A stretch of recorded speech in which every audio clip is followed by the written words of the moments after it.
এগুলো কি তারা? কি হলো, উত্তর দাও। মা, আমি সত্যি বলছি, আমি লেখাটা পড়িনি। তুমি বললে, কেবলই জানলাম। তারা মাথা নিচু করে দাঁড়িয়ে আছে বসার রুমে। তারার সামনে মাহমুদা বেগম খাতার লেখাটা বের করে রেখেছেন।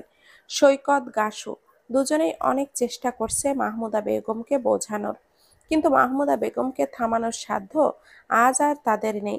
কথায় আছে, নিরাগের রাগ বেশি। ঠান্ডা মানুষগুলোই ভয়ঙ্কর রাগী হয়। মাহমুদা বেগমও হয়তো তার ব্যতিক্রম নন। এমনিতেই তারার উপরে ক্ষিপ্ত তিনি।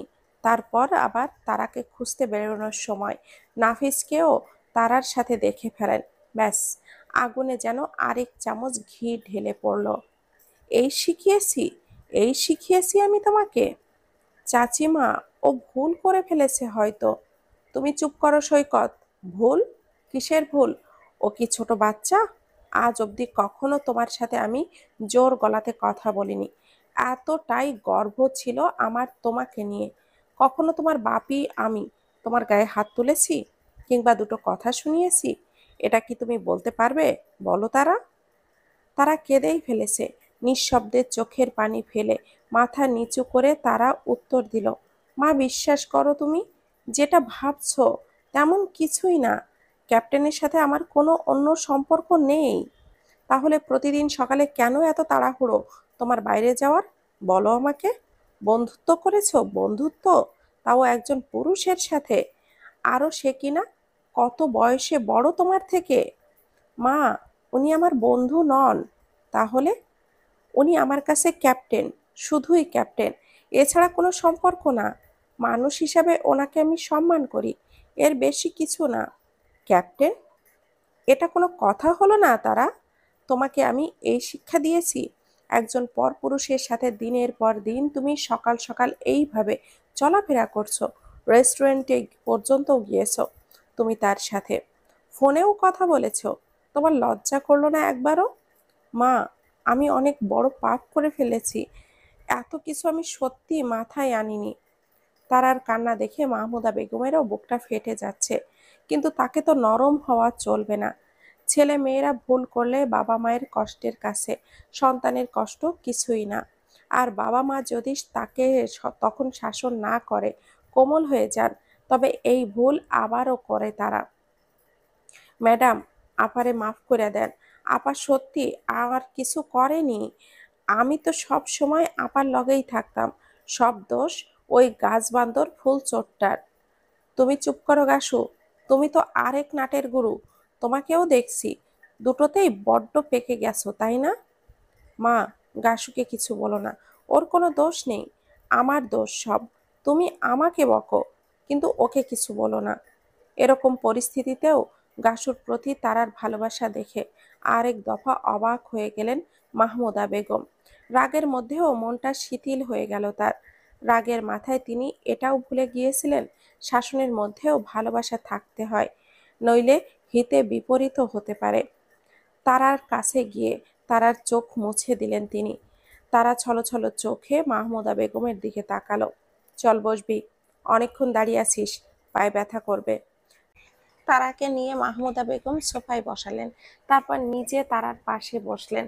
তারার চোখটা শাড়ির আঁচল দিয়ে ভালো করে মুছে দিয়ে তারার কপালে গালে চুমু দিয়ে তারাকে বুকের সাথে জড়িয়ে নিলেন। তারাও নাক টানতে টানতে মাহমুদা বেগমের বুকে মুখ গুজল। মা মেয়ের এই দৃশ্যটা দেখে গাসু আর সৈকতের মুখের স্বস্তির হাসি ফুটে উঠল। সাকিব ভাই দেখেন, ম্যাডাম একদম গইল্লা গেছে গা। তুমি বেশি প্যাক প্যাক করো না গাসু, তোমার উপর কিন্তু ক্ষেপে আছে চাচিমা। হ, বুঝবার পারছি তো, ম্যাডাম সেই হাংরি হয়ে আছে। হাংরি?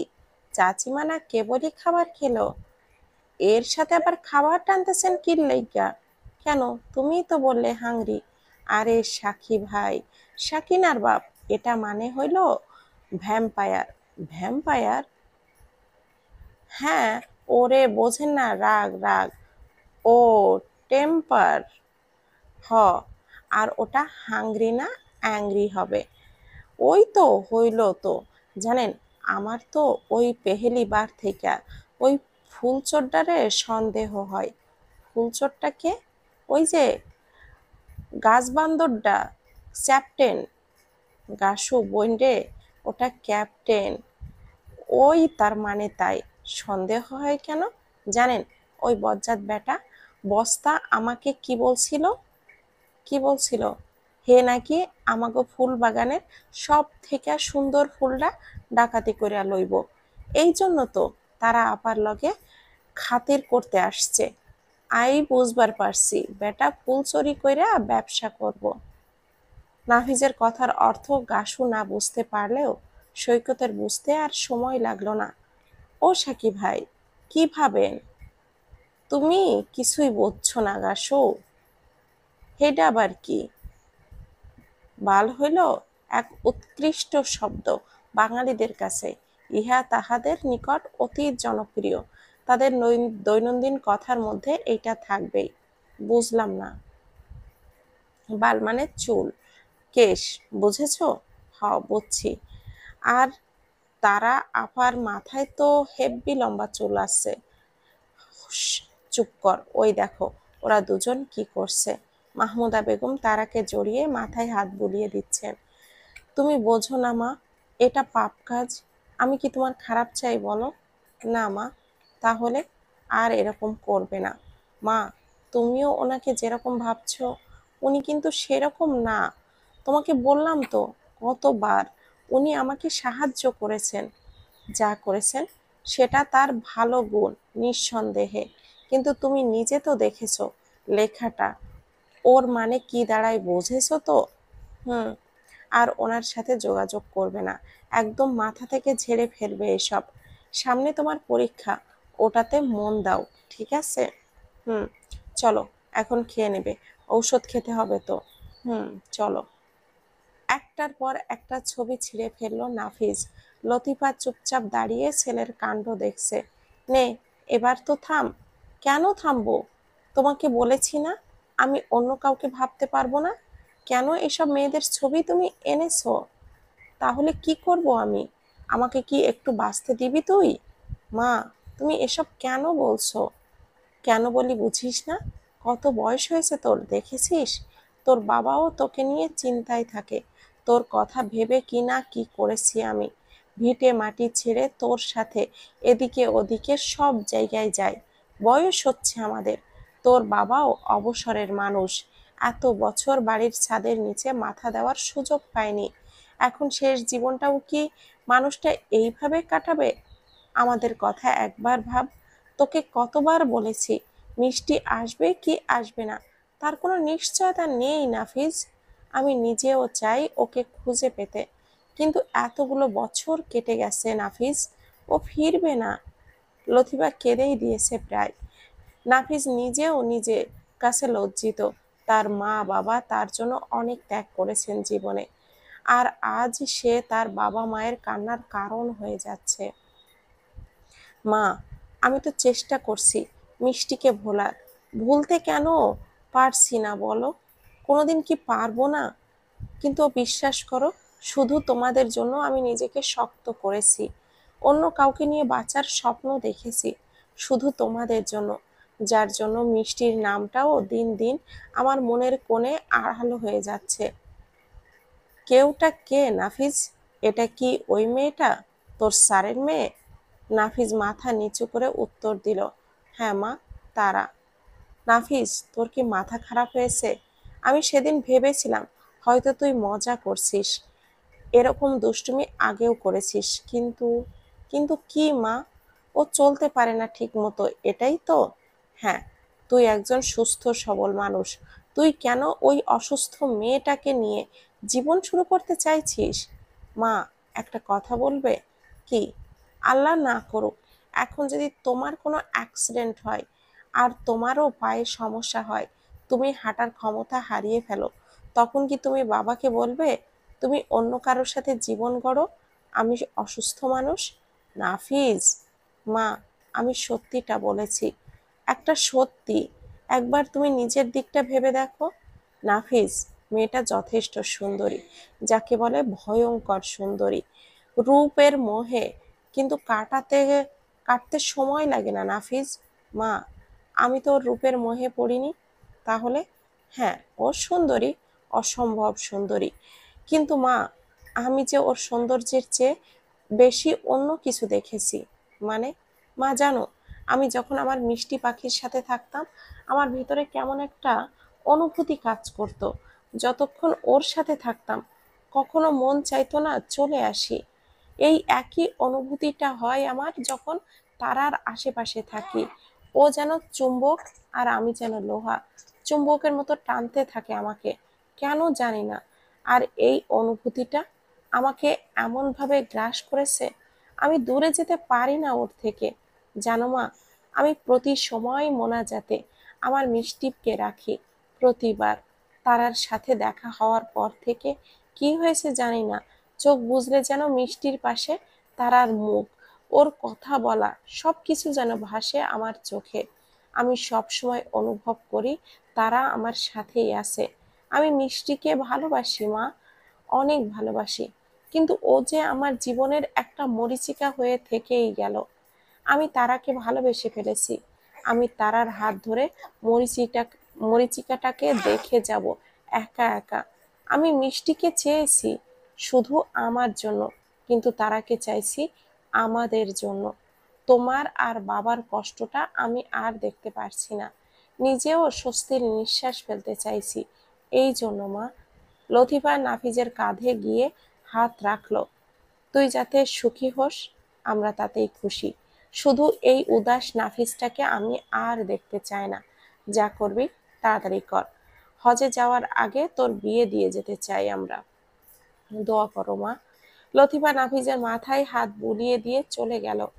মিষ্টির জায়গা মিষ্টিরই আছে, তারার জায়গাও তারার জায়গাতেই আছে। মিষ্টির জায়গাটা যেমন তারাকে দিতে পারবো না, তারার জায়গাটাও মিষ্টিকে দিতে পারবো না। ফোনের রিংটোনের শব্দে বালিশ থেকে মাথা তুলল তারা। উপুড় হয়ে শুয়েছিল সে। ফোনটা হাতে নিয়ে নাফিজের নামটা দেখেই বুকটা কেঁপে উঠল তার। সকালের ঘটনাটা মনে পড়তেই তারার মনটা খারাপ হয়ে গেল। দেখতে দেখতে কলটা কেটে গেল। ফোনটা সাইলেন্ট করে তারা ফোনটাকে দূরে ঠেলে দিয়ে শুয়ে পড়ল। আমি এমনটা আপনার থেকে আশা করিনি ক্যাপ্টেন। নিজের বাবা মা না হয়েও মা আর বাপি অনেক করেছে আমার জন্য। আমি তাদের কষ্ট দিতে পারবো না। অনেকবার রিং হওয়ার পরেও তারা ফোনটা রিসিভ করলো না। এপাশে নাফিজের মনটা খারাপ হয়ে গেল। আপনি এমন কেন করলেন তারা? আপনার সাথে কথা না বললে যে আমার ঘুম আসবে না। আপনি যে শুধু ঔষধ হয়ে গেছেন আমার। আচ্ছা, আপনি কি খাতাটি পড়েছেন তারা, নাকি আবারও ভুলে গেছেন? যাই করুন, কাল আপনাকে অনেক কিছু বলার আছে তারা, অনেক কিছু। ফোনের স্ক্রিনে মিষ্টির ছবিটির ওপর হাত বুলিয়ে বুকের ওপরে রাখলো নাফিজ। কিন্তু তার ঘুমের ঔষধ নেই। আজ আরেকটা রাত আধা নির্ঘুম কাটবে নাফিজের। বৃষ্টি সবে একটু ছাড়িয়েছে। দূর থেকে আজানের ধ্বনি কানে আসছে তারার। প্রতিটা বৃষ্টির রাত সে বেশ জব্বর ঘুম দেয়, কিন্তু আজ এর ব্যতিক্রম ঘটল। এই প্রথম বোধহয় এমন হলো।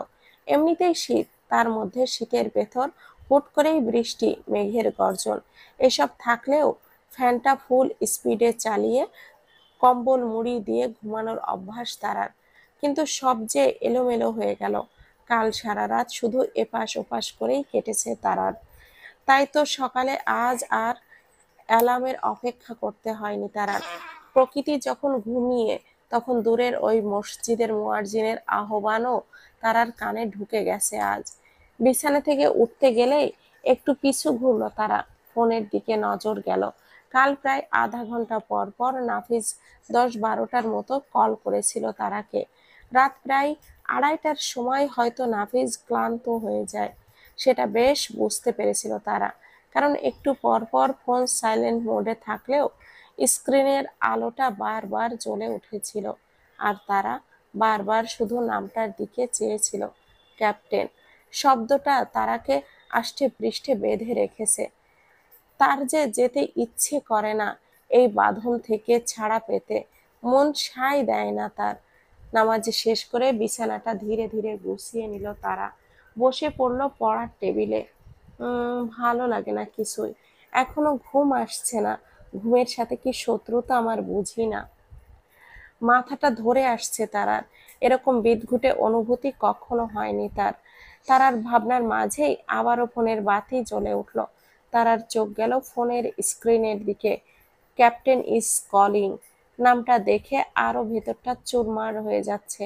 রাতটা যাও কষ্টে পার করেছিল, কিন্তু এখন সাত সকালে আবার তীব্র অনুভূতিটা জাগানোর কি খুব বেশি দরকার ছিল? তারার ভাবনার মাঝেই কল কেটে গেল। তারা ফোনটা হাতে নিতেই নাফিজের অনেকগুলো মেসেজ দেখতে পেল, সবগুলো রাতের, শুধু একটা সকালে। তাতে লেখা আছে, নয়নতারা, আপনি কি আসবেন না আজকে? বৃষ্টিতে সিক্ত হয়ে আমি দাঁড়িয়ে আছি আপনার পথ চেয়ে। আপনি যদি না আসেন তবে সেটা ঘোর অন্যায় হবে আমার প্রতি। আমি কিন্তু এটা মেনে নিতে পারবো না। এমন কিছু ঘটাবো যা আপনি কল্পনাও করতে পারবেন না, ক্যাপ্টেন। মেসেজটা পড়ে তারা কেঁপে উঠছে বারবার। নাফিজের ওইটুকুন মেসেজের প্রতিটি শব্দ একদম কম্পন লাগানোর মতো।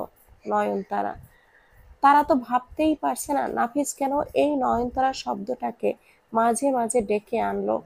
নাফিজ তো আর এটা জানে না এই শব্দটা তারাকে পোড়ায় প্রতিদিন, অতীতে ডুব দিতে বাধ্য করে। এর মধ্যে আবারও কল এলো তার ফোনে। তারা এবারও রিসিভ করলো না। সাথে সাথে আবারও নাফিজের মেসেজ। পানি যতটা তরল হয়, যতটা সরল হয়, ততটাই কিন্তু কঠিন হয় বরফে। পানিতে ডুবেও আপনি মরতে বাধ্য। সাঁতার না জানলে আপনি পানির কাছে আমরা কাঠের ঢেকির মতো। আপনি কি চাইছেন তারা আমি পানি থেকে বরফ হয়ে যাই, ক্যাপ্টেন? তারা তো এবার ফোনটা কাঁপা কাঁপা হাতে রেখেই দিল। এই যে স্পষ্ট থ্রেড যাকে বলে। নাফিজ আকারে ইঙ্গিতে থ্রেড দিল তারাকে। এই লোক কি পাগল হয়ে গেছে? না, সম্ভব না নিচে যাওয়া। আমি আর ওনার সাথে কোনো সম্পর্ক রাখবো না। আবারও নাফিজের ফোন। তারা এবার না পেরে ফোনটা রিসিভ করলো। যা সমাধান করার বলে করাটাই ভালো। তাই তারা আর কল রিসিভ না করে থাকতে পারলো না। হ্যালো, সমস্যা কি আপনার? হ্যাঁ, কেন ফোন করছেন বারবার? তারার কণ্ঠ শুনে নাফিজ বেশ অবাক হলো। তবে এটুকু তার বোধগম্য হলো, তারা তার লেখাটা নিশ্চয়ই পড়েছে। কি হলো বলুন? কেন করি এখনো বোঝেন না আপনি? না, বুঝি না। আর কোনোদিন ফোন করবেন না আমাকে। আমি আপনাকে চিনি না, চিনি না, চিনি না। I love you. কি? নাফিজ যে হুট করে তারাকে এরকম একটা কথা বলবে, তারা কল্পনাও করতে পারেনি। তারার তো বুকের ভেতর থেকে হৃৎপিণ্ডটা বেরিয়ে আসার উপক্রম। এদিকে নাফিজ নিজেও হুট করে কথাটা বলে ফেলেছে।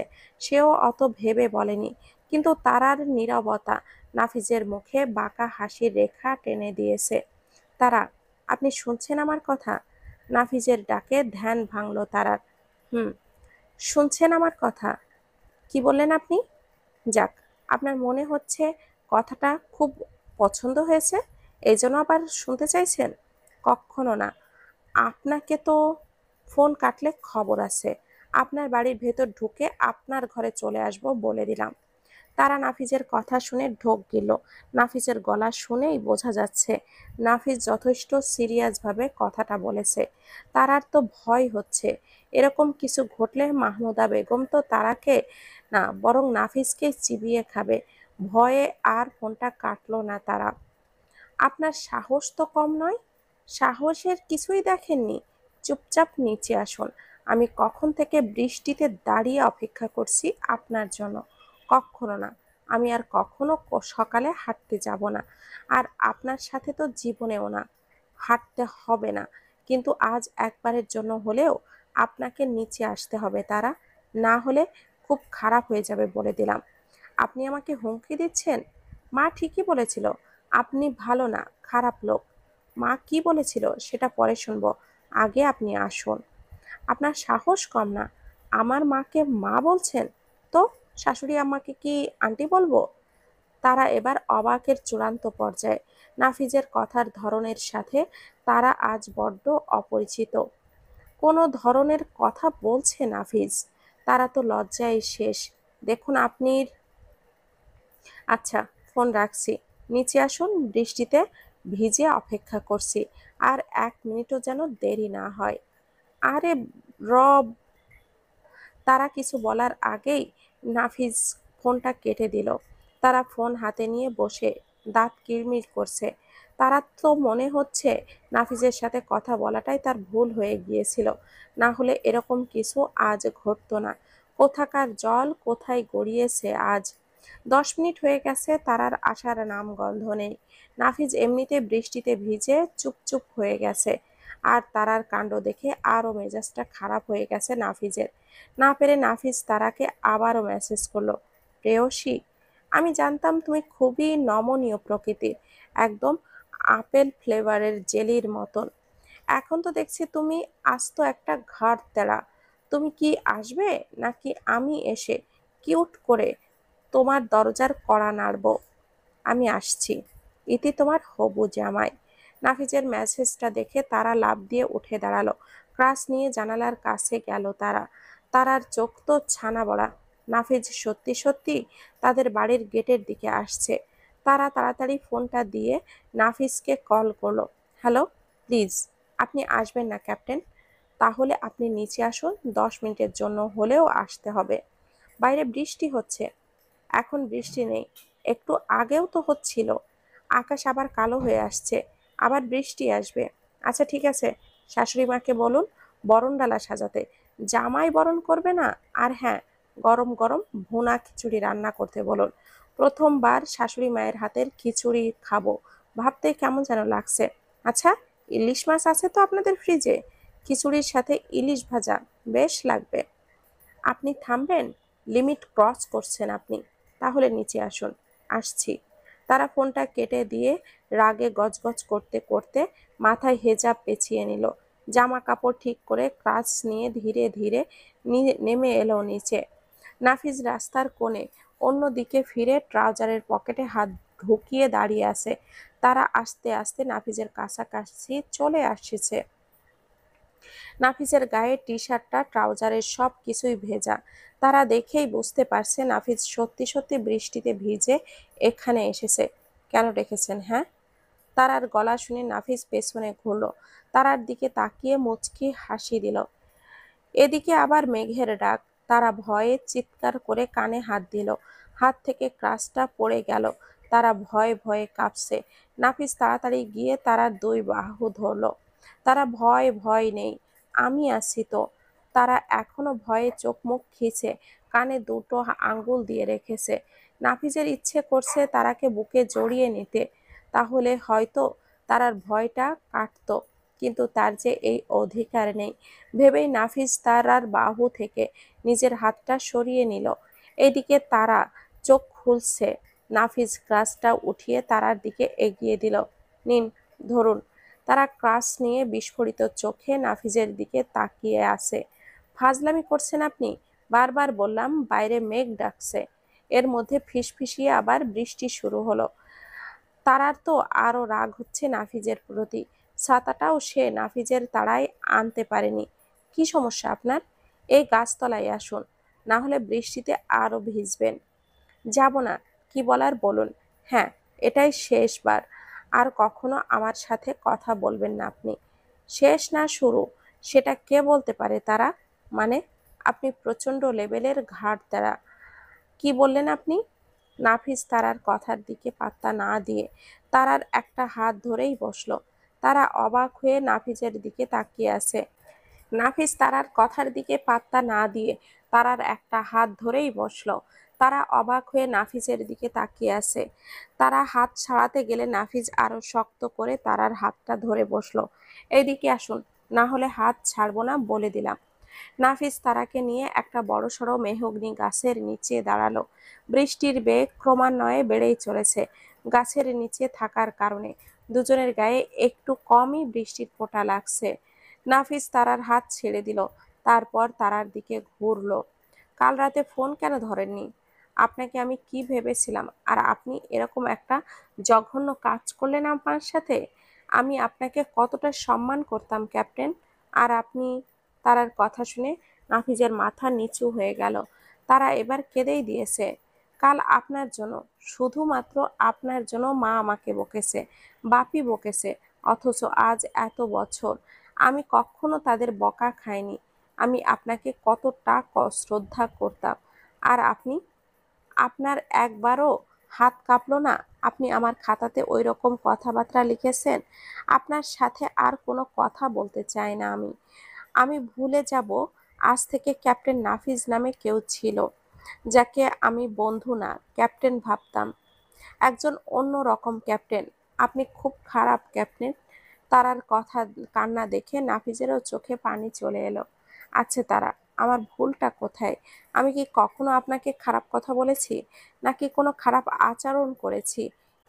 এই যে রোজ সকালে নিরিবিলি পরিবেশে আপনি আমার সাথে আসতেন, আমি যদি চাইতাম আপনার সুযোগ কি নিতে পারতাম না বলুন? আমি আপনার ভরসা হতে চেয়েছিলাম তারা, আপনার ছায়া হয়ে থাকতে চেয়েছি, আপনার সাথে নিজের পথ চলতে চেয়েছি তারা। তারা, আমার জীবনটা পুরো বেরঙিন ছিল, কিন্তু এই রংহীন জীবনটাকে আপনি এসে রঙিন করে ফেলেছেন। কেন করেছেন, কিভাবে করেছেন, তা আপনি নিজেও জানেন না। তারা, সবকিছুর মধ্যে আরেকটা ঘটনা ঘটে গেছে। আমি আপনাকে ভালোবেসে ফেলেছি তারা।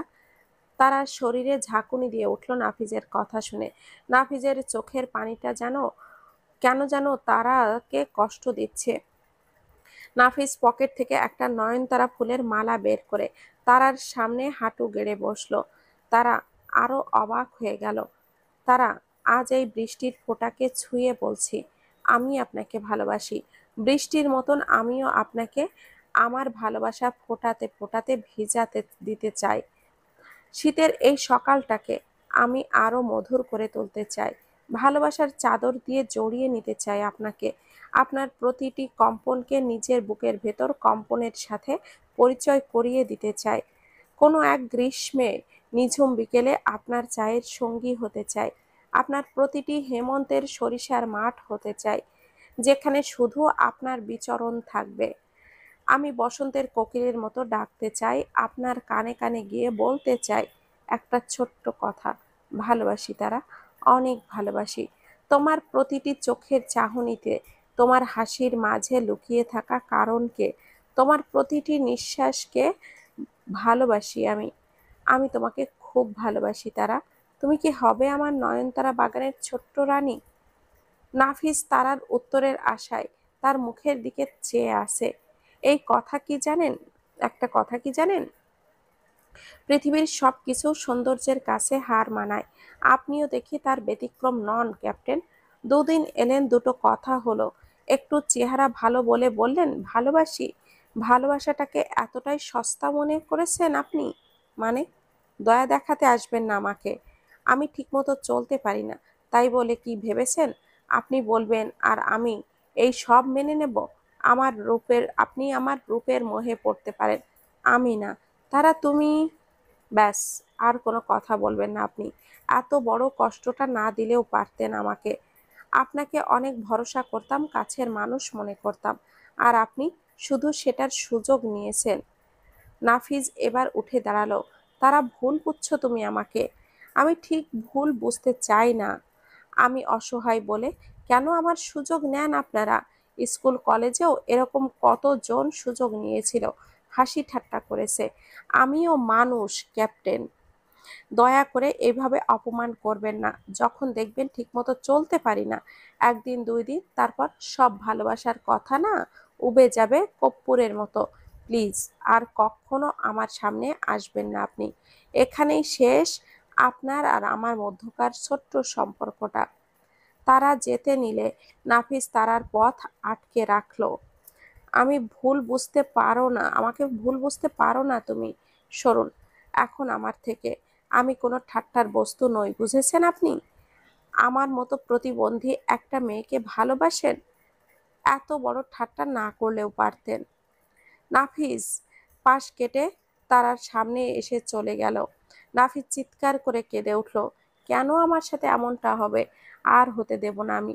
আপনাকে আমার কাছে আসতেই হবে তারা। শুধু আজ সন্ধ্যার পর অপেক্ষা করুন। নাফিজের কোনো কথার উত্তর না দিয়ে তারার কানে ঢুকছে না। তারার চোখের পানিতে একাকার হয়ে গিয়েছে, নিজের পথে চলেছে। অসহায়ত্ব আজ আরো বেশি করে অনুভব করছে। নাবিজ শুধু চেয়ে আছে বৃষ্টির সিক্ত হেঁটে চলা প্রেয়সিকের দিকে। বাড়ির ভেতর ঢুকে দরজাটা আটকে দিল তারা। বৃষ্টিতে বেশ ভিজে গেছে সে।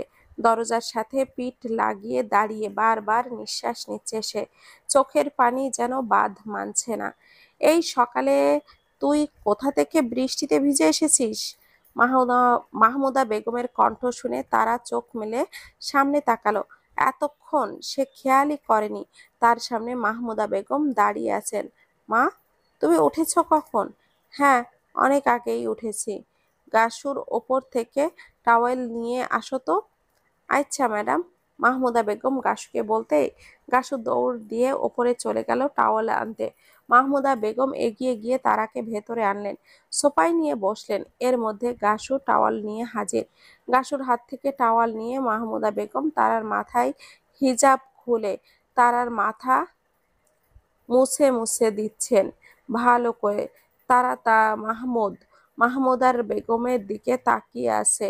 মাহমুদা বেগম কিছু বলছেন না মুখে। তারার মনে একটাই চিন্তা হচ্ছে, তবে কি মাহমুদা বেগম কিছু দেখে ফেলেছেন?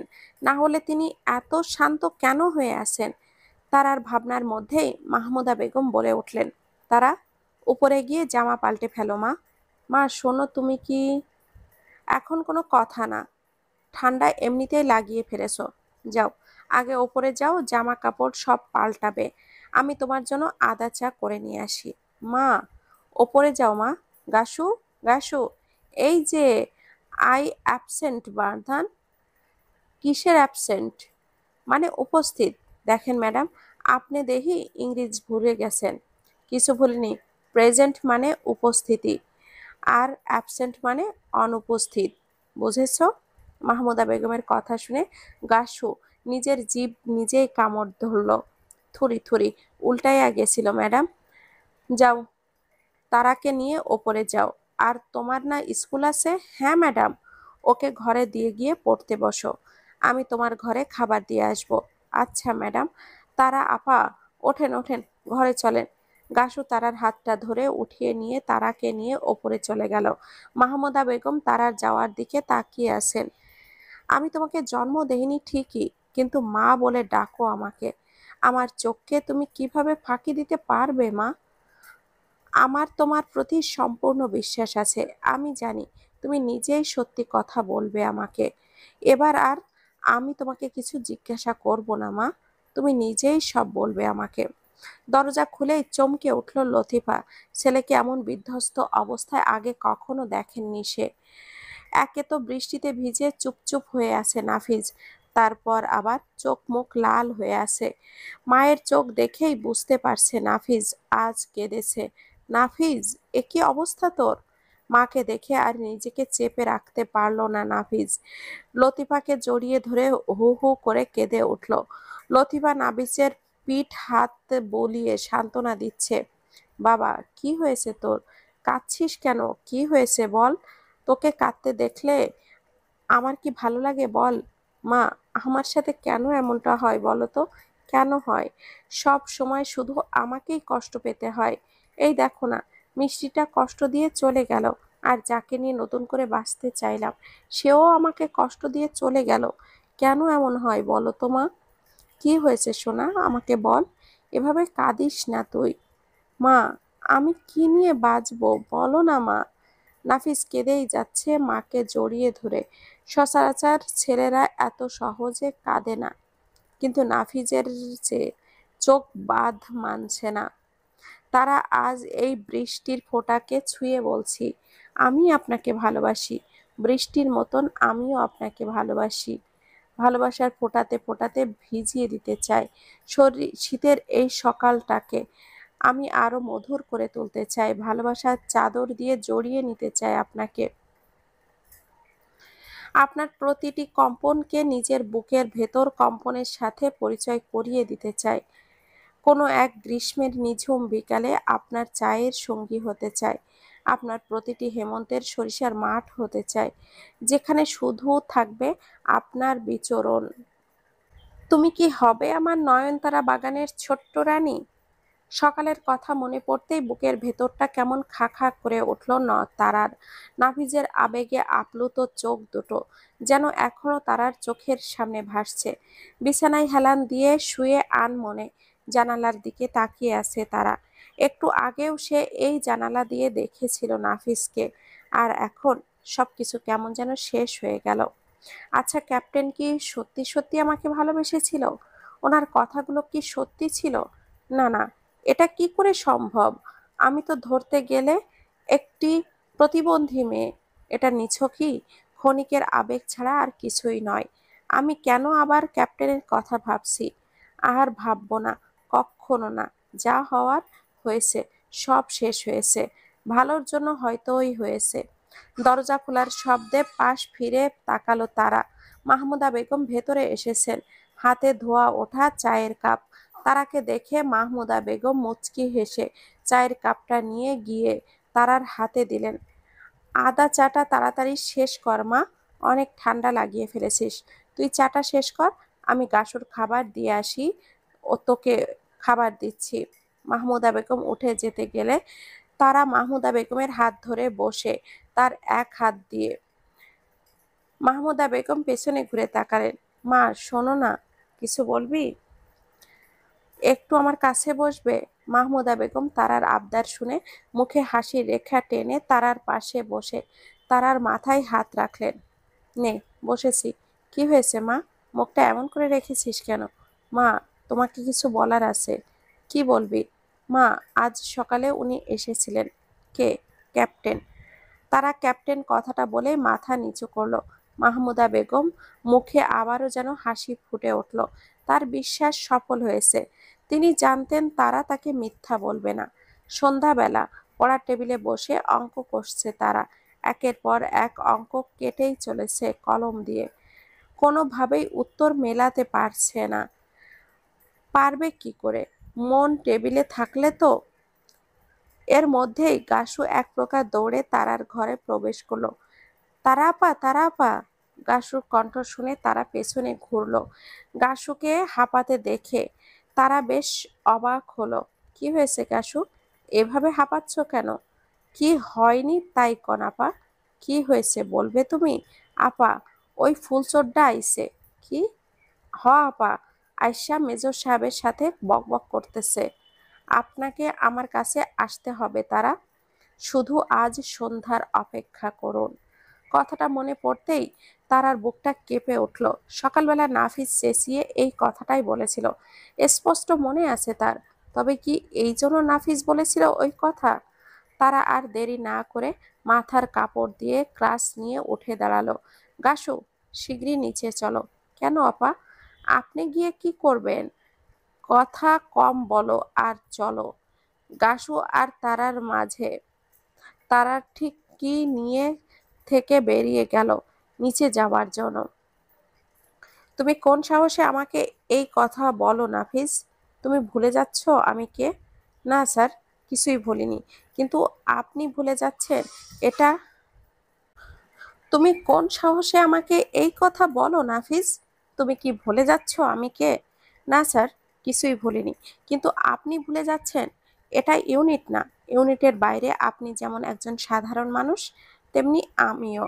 আর এখন আপনি একজন মেয়ের বাবা হয়ে কথা বলছেন, আর আমি আপনার মেয়েকে বিয়ে করতে চাই, সেই কথাটা বলতে এসেছি। তুমি কি বুঝতে পারছো তোমার চাকরি চলে যাওয়ার ব্যবস্থা করতে পারি আমি? কখনোই না। আমি নিজ যোগ্যতায় চাকরি পেয়েছি। সরকার আমাকে দিয়েছে। আপনি আমার চাকরি নেওয়ার কে স্যার? আর আমি যতদূর জানি আপনি অত্যন্ত সৎ একজন অফিসার। ক্ষমতার অপব্যবহারের কথা আপনার মুখে মানায় না। নাফিজের কথা শুনে মাথা নিচু হয়ে গেল মেজর আব্রাহামের। নাফিজ সোফায় বসে আছে। নাফিজের বিপরীতে মাহমুদা বেগম আর আব্রাহাম সাহেব বসা। তারার বাবা, তুমি এসব কথা বাদ দাও। উনি কি বলতে এসেছেন সেটা ওকে বলতে দাও। বলো নাফিজ, কি বলবে তুমি? নাফিজ এবার একটু দম নিল। বারবার ওপরের দিকে তাকাচ্ছে সে। একবারও কি পাবে না তারার দেখা? স্যার, আমি এত পেঁচিয়ে কথা বলতে পারি না। সোজাসুজি বলছি, আমি তারাকে ভালোবাসি। নাফিজের কথাতে উত্তেজিত হয়ে আব্রাহাম সাহেব কিছু বলতে যাবেন, তার আগেই মাহমুদা বেগম ইশারায় চুপ করতে বললেন। তো তুমি কি করতে চাইছো? স্যার, আমি তারাকে বিয়ে করতে চাই। আপনি যদি রাজি হন তবেই আমি আমার মা আর বাবাকে পাঠাবো। তুমি কি বুঝতে পারছো তুমি কি বলছো? আমার মেয়ে ঠিকমতো চলতে পারে না নাফিজ। স্যার, এখানে বোঝাবুঝির কিছুই নেই। আমি তারাকে তার অসুস্থতা জেনেই ভালোবেসেছি, আর টাইম পাস করার জন্য ভালোবাসিনি। পুরো লাইফ তার সাথেই পাস করব বলে ভালোবেসেছি। স্যার, আমি তারাকে বিয়ে করতে চাই। নাফিজের কথা শুনে অবাক হয়ে গেলেন আব্রাহাম সাহেব। আমি কারোর দয়া চাই না বাপি। আল্লাহ আমাকে এতটাও অসহায় করে দেননি যে কারোর দয়া দেখতে হবে আমাকে। তারার গলা পেয়ে সবার চোখ গেল সিঁড়ির দিকে। তারা ধীরে ধীরে নেমে এলো, এসেই আব্রাহাম সাহেব পাশে দাঁড়ালো। তারাকে দেখে নাফিজও উঠে দাঁড়ালো। তারা, আপনি কেন এসেছেন? কি ভেবেছেনটা কি আপনি? সকালে নিষেধ করেছি, এখন আপনি আমার বাপের কাছেও চলে এসেছেন? তারা, তুমি আমাকে ভুল বুঝছো। আমি কোনো দয়া দেখাইনি। এরকম ভালোবাসা 2 দিন থাকে ক্যাপ্টেন নাফিস। 2 দিন পর যখন দেখবেন আর 5টা হাজবেন্ড ওয়াইফের মতো আমি থাকতে পারছি না, বা আপনি পারছেন না একটা কমপ্লিকেটেড মানুষকে সব সময় থাকতে হচ্ছে, নিজেই তখন বলবেন এটা সম্পূর্ণ ভুল ছিল আপনার। তারা, তুমি আমার কথাটা শোনো। আপনার কোনো কথা শুনতে চাই না আমি। আর বাপি, মায়ের থেকে কি অনুমতি নেবেন আপনি, যেখানে আমি নিজেই আপনাকে পছন্দ করি না? তুমি কি সত্যি আমাকে একদম পছন্দ করো না তারা? নাফিজের চোখ ছলছল করে উঠল। নাফিজের এমন প্রশ্নে তারার মুখে যেন আড়ষ্টতা চলে এলো। কিভাবে উত্তর দেবে সে এই প্রশ্নের? কি হলো তারা, বলো। আপনার সাথে কোনো ভালো লাগার সম্পর্ক আমার ছিল না ক্যাপ্টেন। আমি আপনাকে অন্যভাবে দেখেছি, আপনার মতো না। আর কোনো কথা শুনতে চাই না আমি। এই মুহূর্তে আপনি বেরিয়ে যাবেন আমাদের বাড়ি থেকে। আর কোনো কথা না। আপনার মুখটা আর দেখার ইচ্ছে নেই আমার। তারার শেষ কথাটা নাফিজের বুকে একদম তীরের মতো বিঁধল। মুহূর্তেই অভিমানের ছাপ ফুটে উঠল নাফিজের মনে। ঠিক আছে তারা, চলে যাব, কিন্তু একটা শেষ কথা বলে যেতে চাই। কি বলবেন? আমি আর আসবো না তারা, কিন্তু তুমি নিজেই আমাকে ডাকবে। কখনো না।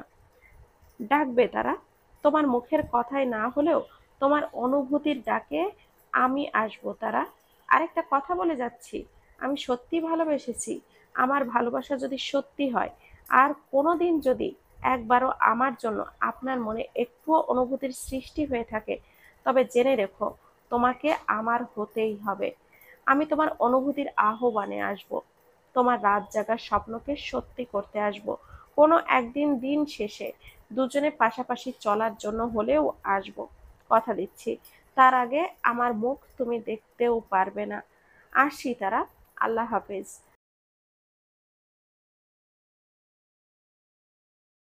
কোন একদিন শেষে দুজনে পাশাপাশি চলার জন্য হলেও আসব, কথা দিচ্ছি তার আগে আমার মুখ তুমি দেখতেও পারবে না। আসি তারা, আল্লাহ হাফেজ। নাফিজ চোখ মুছে আর কোনো দিকে না তাকিয়েই বেরিয়ে গেল। তারা নাফিজের পথের দিকে চেয়ে আছে। নাফিজ বেরিয়ে যেতেই তার একটু পর আবার কলিং বেলের শব্দ। এখন আবার কে এলো? সৈকত না বাইরে গিয়েছিল? দেখো ও বোধ হয়। হুম, দেখছি। মাহমুদা বেগম দরজা খুলে দেখেন বাইরে সৈকত দাঁড়িয়ে আছে। চাচিমা, কত দেরি করলে? আইসক্রিম সব গলে গেল। তুই এই সময় আইসক্রিম এনেছিস? হ্যাঁ, তারা তো খুব পছন্দ করে। চলো সবাই একসাথে আইসক্রিম খাবো। সৈকত ভেতরে ঢুকতেই মাহমুদা বেগম দরজা লাগিয়ে দিলেন। চাচিমা, ওই ছেলেটাকে বেরোতে দেখলাম যে। কোন ছেলেটা? ওই যে তুমি আগের দিন তারাকে বকেছিলে না, ওই ছেলেটার জন্য। কি যেন নাম? নাফিজ। হ্যাঁ হ্যাঁ, উনি কি এখানে এসেছিল? হ্যাঁ, তারাকে বিয়ে করবে সেই প্রস্তাব নিয়ে এসেছিল। কি? একদম ডিরেক্ট বিয়ে? হুম। তোমরা কি বললে? রাজি হয়েছ নাকি? আমাদের কিছু বলা লাগেনি, যা বলার তারাই বলে দিয়েছে। সত্যি তো? আমার মেয়েটা অসুস্থ। বিয়ে করবে বললেই হলো নাকি? এত সহজ এরকম একটা মেয়ের দায়িত্ব নেওয়া? তা যা বলেছ। আচ্ছা চলো সবাই আইসক্রিম খাবো। জানালার কাছে দাঁড়িয়ে আছে। চোখ দুটো নিজের অজান্তেই আজ ভিজে উঠল তারার। বুকের ভেতর চাপা অভিমান কাজ করছে তারার। সুদূরের সেই মেহগনির গাছের তলাটা আজও ফাঁকা। মাটির ওপর থাকা সাইকেলের চাকার ছাপগুলোও মুছে গেছে। মুছে তো যাবেই, আজ নিয়ে বেশ কদিন তো হলো কেউ এসে ওখানে সাইকেলটাকে শুইয়ে রাখেনি। ফোনটা হাতে নিল তারা। তুমিই নিজেই আমাকে ডাকবে তারা, তুমি না জানলে ও আমি জানি আমি তোমার কাছে বাইরের কেউ নই, খুব কাছের কেউ। খুব বেশি কাছের। আচ্ছা তারা রাতের বেলা ঘুমানোর আগে একবার কি মনে পড়বে না তোমার, একবার কি চোখ যাবে না তোমার ফোনের দিকে?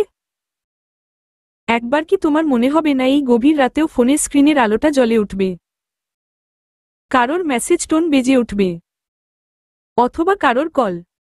তুমি ঘুমাতে পারবে তো তারা আমার সাথে কথা না বলে? তারা সকালটা কি তোমার খুব ভালো কাটবে ভেবেছ? উহুম, একটুও না। সকালটা তোমাকে আমি ভালো কাটাতে দেব না। তোমার কি একবার চোখ যাবে না সামনের রাস্তার দিকে?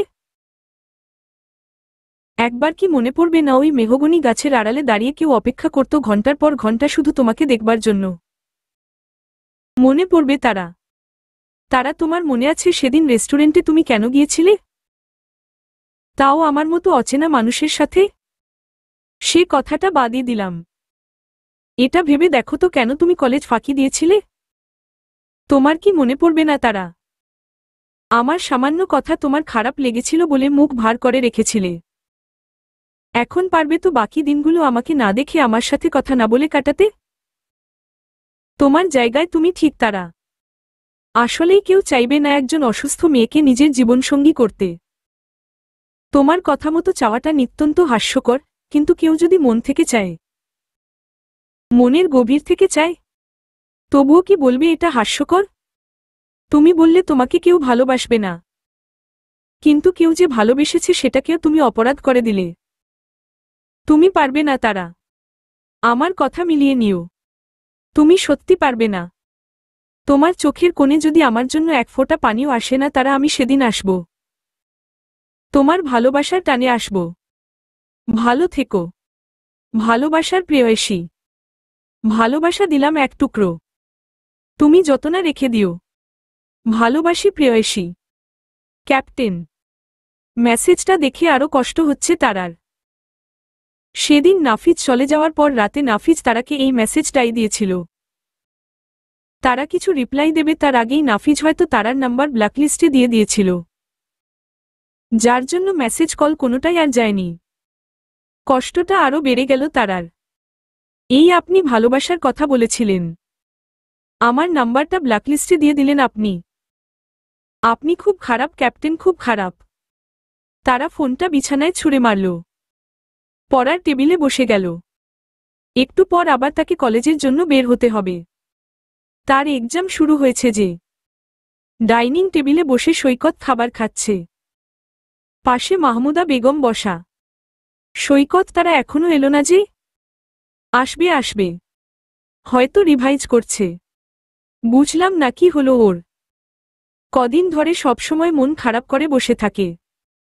না খাওয়াতে মন, না পড়াশোনাতে। কাল ওর ম্যাথ টিচার তোর চাচুকে ফোন করেছিল। যে মেয়ে ম্যাথে কখনো 90-এর নিচে মার্ক পায় না সে এবারের পরীক্ষাতে 44 পেয়েছে।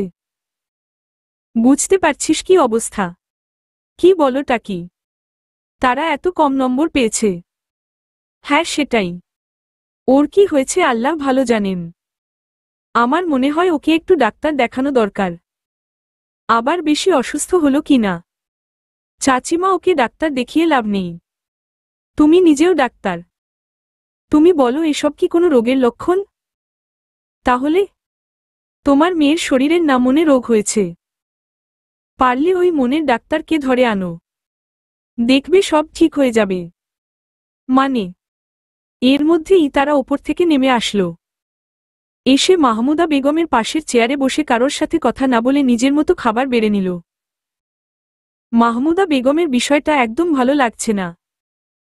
তারার সামান্য ব্যথা তিনি সহ্য করতে পারেন না। আর তারার এখন এরকম মুখের ভাব তার একদম ভালো লাগছে না। তারা মা। হুম।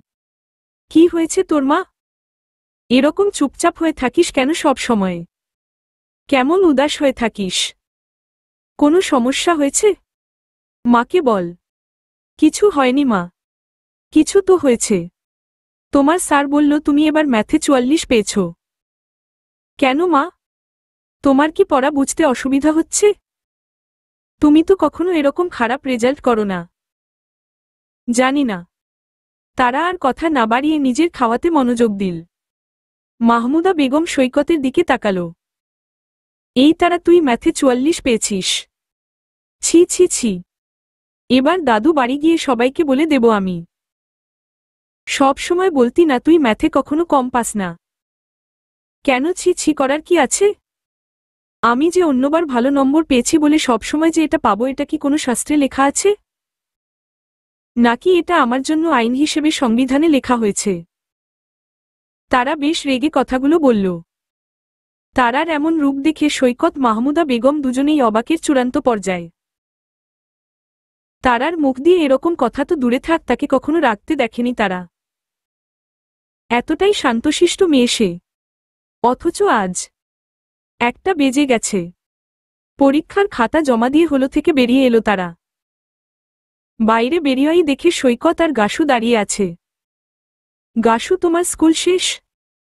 হ। এর লাগি সাকি ভাইয়ার সাথে আপনেরে লইতা আইসি আফা।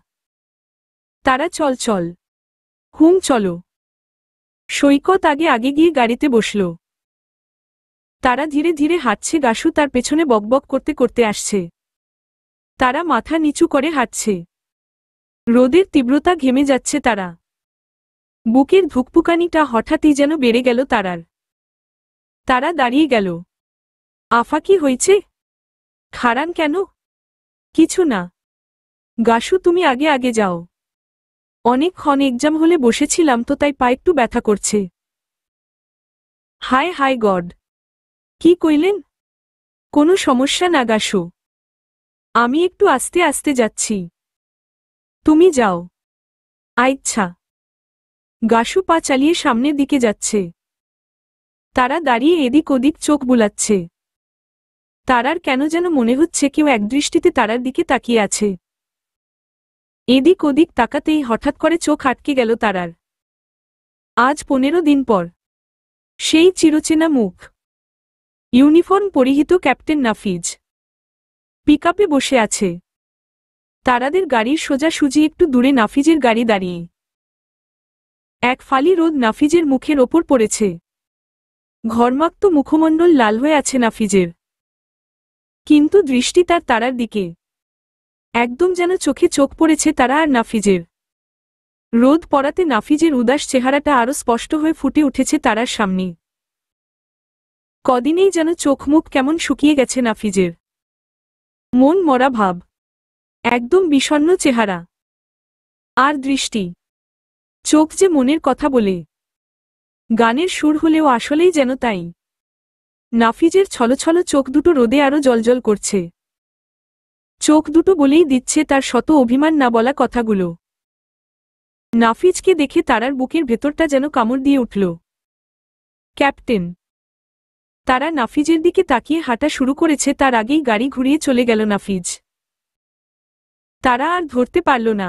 ক্যাপ্টেন। চোখ দুটো ভিজে উঠল তারার। নাফিজ গাড়ি ঘুরিয়ে চলে গেল। একবারও তার সাথে কথা বলল না। মেনে নিতে কষ্ট হচ্ছে তারার।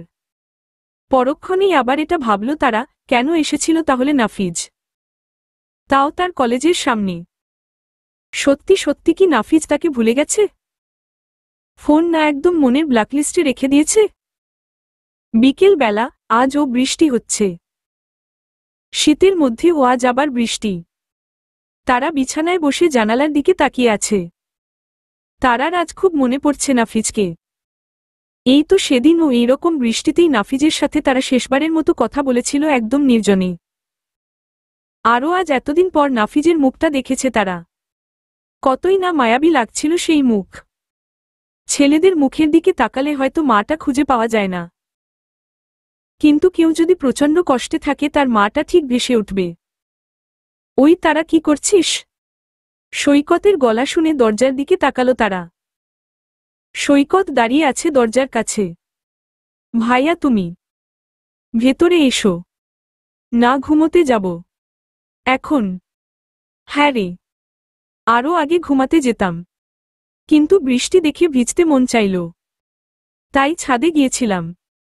এখন ফ্রেশ হয়ে এক জব্বর ঘুম দেব। ওহ, তুই না ঘুমিয়ে বসে আছিস কেন? এমনি, ভালো লাগছে না। ভালো না লাগলে একটু ছাদ থেকে ঘুরে আয়। কেন? কেন আবার? বৃষ্টির মধ্যে ঠান্ডা হাওয়া, এক ঠান্ডা অনুভূতি। তারপর যদি আরো স্পেশাল কিছু থাকে তাহলে আর মন খারাপ তো মন খারাপ। মন খারাপ ব্যাগ গুছিয়ে বাপের বাড়ি চলে যাবে। স্পেশাল কিছুটা আবার কি? উহ, বড্ড প্রশ্ন করিস তুই। শোন, তোর যেতে ইচ্ছে হলে যা। এখন ফিসফিসিয়ে যা, বৃষ্টি পড়ছে, ভালোই লাগবে, এজন্য বললাম। ইচ্ছে হলে যা, না হলে থাক। আমি গেলাম ঘুমোতে। সৈকত হাই তুলতে তুলতে চলে গেল নিজের ঘরের দিকে। তারা বসে কিছুক্ষণ ভাবল। আসলেই ছাদে একটু ঘুরে আসলে মন্দ হবে না। বিকেলবেলা বাইরে আরো বৃষ্টি, সবাই নিশ্চয়ই ঘুমোচ্ছে, তাই ছাদে গেলে কারোর চোখেও পড়বে না। তারা বিছানা ছেড়ে ক্রাচ নিয়ে উঠে দাঁড়াল। ঘর থেকে বেরিয়ে ছাদে যাওয়ার উদ্দেশ্যে সিঁড়ির দিকে পা বাড়াল। ছাদের ওপরের ফুল গাছগুলোর ওপর ফোঁটা ফোঁটা পানি জমে আছে। এখনো ফিসফিসিয়ে বৃষ্টি পড়ছে। ছাদটা বড্ড পিছলা হয়ে আছে। তারার বড্ড ভয় করছে পা ফেলতে। তবুও একটা ভালো লাগা কাজ করছে তারার। চুলগুলো খোলা রেখেছে তারা। ঠান্ডা বাতাসে একটু একটু করে উঠছে চুলগুলো। চোখ বুজে তারা বাতাসের প্রতিটি ছোঁয়া অনুভব করছে। হঠাৎ করেই হাতে টান পড়ল তারার। দেয়ালের প্রায় কাছাকাছি দাঁড়িয়ে ছিল সে। এতটাই জোরে টান পড়ল তারার হাত থেকে ক্রাচটা ছুটে গেল। মুহূর্তেই কেউ যেন তারাকে টান দিয়ে দেয়ালের সাথে মিশিয়ে দিল। তারার পিঠ দেয়ালে গিয়ে লাগল। তারা ভয় পেয়ে চোখ বুজে ফেলেছিল। শীতকালে বিয়ে করার মধ্যে না একটা বিশেষ মাধুর্য আছে। আমি যে সেই সময়টা একদম নষ্ট করতে চাই না। তারা কণ্ঠস্বর শুনে কেঁপে উঠল তারা। সামনের ব্যক্তিটি তার হাত দুটো দিয়ে তারার দুই হাত অনেক আগেই নিজের হাত দিয়ে বেঁধে রেখেছে। তারা ভয়ে ভয়ে চোখ খুলল। মাথা উঁচু করে তাকাতেই তারার মুখ দিয়ে অস্ফুট স্বরে বেরিয়ে এলো, ক্যাপ্টেন। নাফিজকে নিজের সামনে দেখে তারার বুকটা কেঁপে উঠল। তারার চাহনি শুধু নাফিজের দিকে। নাফিজ এক দৃষ্টিতে তাকিয়ে আছে তারার দিকে, যেন কতকাল পরে সে দেখছে তারাকে। এক প্রকার চোখের তৃষ্ণা মেটাতে ব্যস্ত নাফিজ। বৃষ্টিতে নাফিজের খাড়া চুলগুলো ভিজে গেছে। সামনের দিকে কপালের সাথে লেপ্টে গেছে কিছু চুল। মুখেও পানির ফোঁটা। তারার হার্টবিট যেন বেড়েই যাচ্ছে। নাফিজ তারার একদম কাছেই দাঁড়িয়ে আছে। কি মনে আছে কি কাউকে? কেউ ছিল সেটাও কি ভুলে গেছ? তোমাকে আজ আচ্ছামতো বোঝাবো এই কেউটাকে ভোলার পরিণাম। নাফিজের কথা শুনে কেঁপে উঠল তারা। তারার কাঁপুনি দেখে নাফিজ আরো শক্ত করে তারার বাহু ধরল। তারা যেন আরো একবার বিদ্যুতের শক খাওয়ার মতো কেঁপে উঠল। ক্যাপ্টেন, আপনি এখানে? ওহ যাক, একদম ভুনা করে লেবু দিয়ে মেখে খেয়ে ফেলনি। হাড্ডিগুলো চিবুনোর জন্য এখনও অবশিষ্ট রেখেছ। নাফিজের কথা শুনে তারা বেশ অবাক হল। এরকম উদ্ভট টাইপের কথা অবাক হওয়ারই কথা। নাফিজের চোখের দিকে তাকিয়ে আবার ঢোক গিলল তারা। নাফিজের চোখে স্পষ্ট রাগ, চাপা অভিমান সব যেন ফুটে উঠেছে। কি হলো, কথা বলছো না কেন? আপনি এখানে কি করে এলেন? তুমি কি ভুলে যাচ্ছ আমি একজন আর্মি অফিসার? উপরে ওঠা, ওপর থেকে লাফ দেওয়া এগুলো আমার কাছে কিছুই নয়। কেন এসেছেন এখানে? যান এখান থেকে। বাপি মা চলে আসবে। আসুক, তাতে আমার কি? হাত ছাড়ুন আমার। আপনি কিন্তু লিমিট ক্রস করছেন। লিমিট কিছুই ক্রস করিনি, কিন্তু এখন করব। এমনভাবে করব আমার খাঁচা ছাড়া আর কোথাও তোমার জায়গা হবে না বলে দিলাম। পাগল হয়ে গেছেন আপনি? অনেক আগেই হয়েছি। এখন শুধু তোমাকে নিয়ে পাবনা যাওয়া বাকি। কি? আমাকে বিয়ে করবে কি না বলো? মানে? তোমাকে আমার 3 নম্বর বাচ্চার মেজ ভাইয়ের বড় বোনের মা বানাবো। নাফিজের কথা শুনে তারা হা হয়ে নাফিজের দিকে তাকিয়ে আছে। হা করে আমার রূপ দেখতে বলিনি। হ্যাঁ কি অবশ্যই হ্যাঁ এটা বলো। এটা আবার কোন ধরনের ফাজলামি? ফাজলামি এতদিন অনেক করেছ। আজ তোমার খবর আছে। আপনি আমার হাত ছাড়ুন বলছি। না হলে কিন্তু আমি চেঁচিয়ে বাপি মাকে ডেকে আনব। বিয়ে করবে কি না বলো? আপনি অনেক বড় ভুল করছেন। কিসের ভুল? নিজে তো খুব বলতে পারো আমার মতো মেয়েকে কেউ ভালোবাসতে পারে না। ঠিক আছে মানলাম পারে না। কিন্তু কেউ বাসলে সেটাকে কেন অস্বীকার করছো? আপনি চলে যান এখান থেকে। আমি তো এখানে আসিনি। তুমি আমাকে ডেকে এনেছো? কখনো না। আমি কখন আপনাকে ডাকলাম? নাফিজ এবার নিজের এক হাত দিয়ে তারার গালে স্পর্শ করল। তারার কাঁপুনিটা আরো বেড়ে গেল। তারা চোখ বুজে ফেলল সাথে সাথে। এর মধ্যে নাফিজ হাত নামিয়ে ফেলল। তোমার মনে আছে তারা? আমি বলেছিলাম না তুমি নিজে মুখে আমাকে ডাকবে না। কিন্তু ঠিক ডাকবে। সত্যি বলো তো প্রতিদিন সকালে জানালার কাছে দাঁড়িয়ে দূরের মেহগনি গাছের দিকে তাকিয়ে কেন চোখের পানি ফেলতে? কেন উদাস হয়ে থাকো সবসময়? কেন ফোনে আজও আমার দেওয়া মেসেজগুলো রেখেছ? কেন প্রতি রাতে মেসেজগুলো পড়ে আরেকবার চোখ ভেজাও? আর আজ কেন কলেজে ওইভাবে তাকিয়েছিলে আমার দিকে? বলো। তারা এবার চোখ খুলে নাফিজের দিকে তাকালো।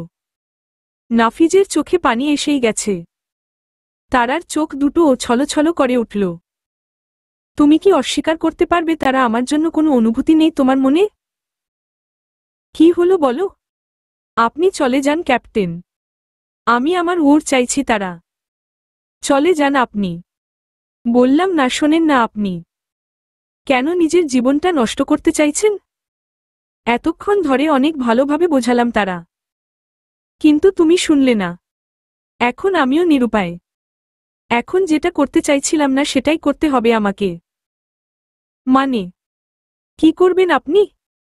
একটা ভয়ঙ্কর কাজ। এরপরে তুমি আর না করতে পারবে না। তোমাকে আমারই হতে হবে। কথাগুলো বলেই নাফিজ শক্ত করে তারার 2 বাহু আবার চেপে ধরল। তারা ছটফট করছে ছাড়ানোর জন্য। নাফিজ ক্রমশই এগিয়ে যাচ্ছে সামনে থাকা গোলাপের পাপড়ি দুটোর দিকে।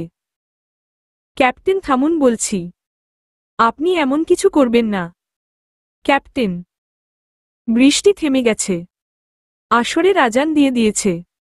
আব্রাহাম সাহেব ঘুম থেকে উঠতেই মাহমুদা বেগম সৈকতকে নিয়ে ঘরে আসলেন। শোনো। হুম বলো। কোথায় যাচ্ছ? নামাজ পড়তে হবে না। অজু করতে যাচ্ছি। একটু পরে যাও। কেন? সৈকত কি বলবে নাকি আমাদের? সেই কখন থেকে অপেক্ষা করছে। তুমি তো ঘুমিয়েছিলে। কি রে সৈকত কি বলবি? সৈকত গিয়ে খাটের ওপর বসল। মাহমুদা বেগম ও ঘরের কোণের চেয়ারটা টেনে বসলেন। চাচু চাচিমা শোনো আগে খুব ভালো করে আমার কথা শুনবে। তারপর ও দেবে। অযথা রাগ করবে না। কেন? কি এমন বলবি যে রাখো করব আমরা? আছে চাচিমা। আহ মাহমুদা। বলতে দেও ওকে। নে বল। আচ্ছা চাচু তারার জন্য কিছুদিন আগে একটা ছেলে নিজে প্রস্তাব এনেছিল না? মনে আছে তোমার? ওই যে ক্যাপ্টেন নাফিজ। হ্যাঁ কেন? কি হয়েছে? তোমরা মেনে নিলে না কেন বলতে পারো আমাকে? সৈকতের কথা শুনে আব্রাহাম সাহেব আর মাহমুদা বেগম একে অপরের মুখ চাওয়াচাওয়ি করলেন। কেন কি হয়েছে? আগে আমার কথার উত্তর দেও। দেখ তারা রাজি না। আর তার চেয়ে বড় কথা তারার মতো অসুস্থ মেয়েকে ও কেন প্রস্তাব দেবে বলতো? অসুস্থ মেয়েকে প্রস্তাব না দেওয়াটা দোষের। দেওয়াটাকেও কেন দোষের বলছো? সৈকতের কথা শুনে চুপ হয়ে গেলেন আব্রাহাম সাহেব। দেখ সৈকত ছেলেটার বয়স দেখেছিস? তারার থেকে কত বড়? কত আবার 10 বছরের বড়। তো ওকে দেখলে কি মনে হয়? আর মেয়েরা বিয়ে দিতে গেলে তো সবসময় ভালো এস্টাবলিশ ছেলে চাও তোমরা। তাহলে অনার্স পাশ করে বেরোলেই কিন্তু সবাই একটা ভালো চাকরি পায় না। একটা ভালো পজিশনে যেতে গেলেও অনেক কষ্ট যেমন করতে হয় তেমন বয়সও বেড়ে যায়। এই দেখো তো আমার নিজেরই তো 27 চলছে। তাহলে ছেলে এস্টাবলিশ দেখবে আবার বয়স 25-এর কোঠায় চাইবে, এটা কিভাবে সম্ভব বলো? সেটা ঠিক। তাহলে আর চাচু তুমি নিজেই একজন আর্মি অফিসার, একটা ভালো পর্যায়ে যেতে গেলে তো বয়স বেশি হবেই। সব তো বুঝলাম, কিন্তু তুই এই কথা কেন বলছিস? তারার দিকটা দেখেছ?